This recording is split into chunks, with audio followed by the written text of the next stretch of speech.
In an AP, the common difference is non-zero, and the sum of first three n terms is equal to the sum of next n terms. Then find the ratio of sum of first two n terms to the next two n terms. So here we are given with that d is not equal to 0, one thing. Second, the sum of first three n terms, which can be written as sum of three n terms S3n, that is equal to sum of next n terms. So here we are talking about that there were three n terms and then next n terms. So in total, we are talking about four n terms, right? So the sum of next n terms can also be written as the sum of all these four n terms minus the sum of three n terms, right? So this will be sum of four n terms minus sum of three n terms. And simplifying which you get 2 times sum of three n terms is equal to sum of four n terms. We can apply the formula for three n terms and four n terms. So it will be 2 times sum of three n terms will be 3n divided by 2 times 2a plus 3n minus 1 times d, and that is equal to 4n over 2, 2a plus 4n minus 1 times d. Here we can cancel out 2 on both sides and n on both sides.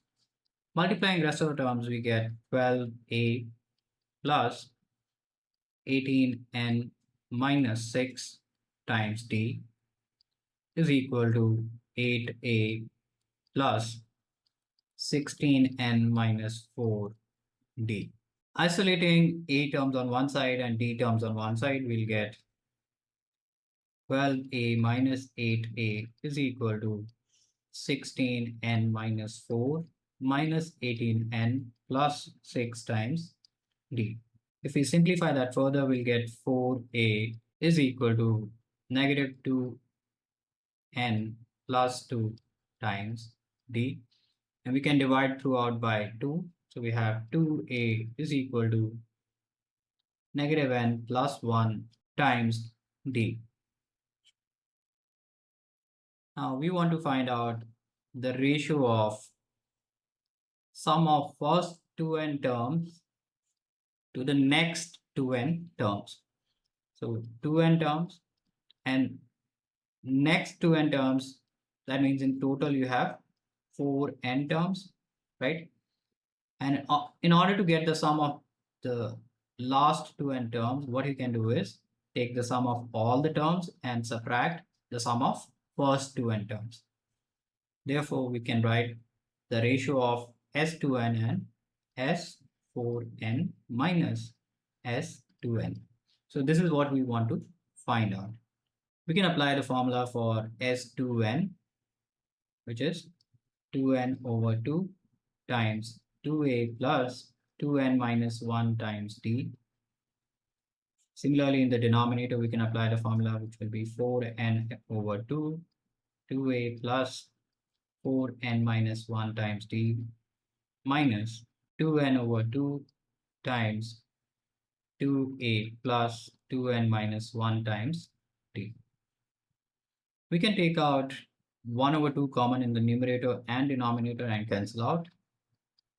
We can take out n common from the numerator and denominator and cancel out.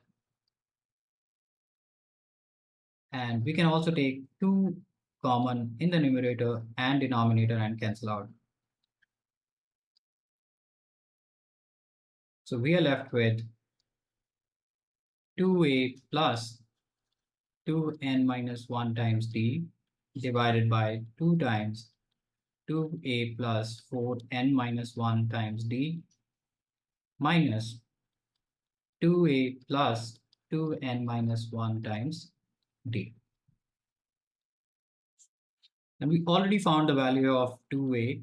If we substitute that value of 2a here, it was 1 minus n times d. So the equation changes to 1 minus n times d plus 2n minus 1 times d divided by 2 times 1 minus n times d plus 4n minus 1 times d minus 1 minus n times d plus 2n minus 1 times d. We can take out d common from the numerator and the denominator and cancel out.